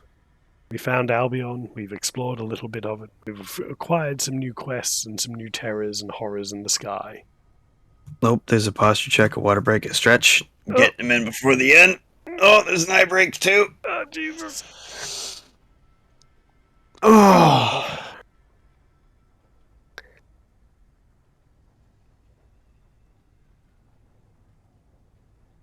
Indeed. So, we'll see you all next time on Sunless Skies. We go back to London and hopefully don't die this time. Give me a sec. I'm gonna do that eye break. Ah, yes, of course. 1, 2, 3, 4, 5, 6, 7, 8, 9, 10, 11, 12, 13, 14, 15, 16, 17, 18, 19, 20. Nice. Bought and paid for. Indeed. Have a good night, everybody. Take care of yourselves. Good night, all. Bye-bye.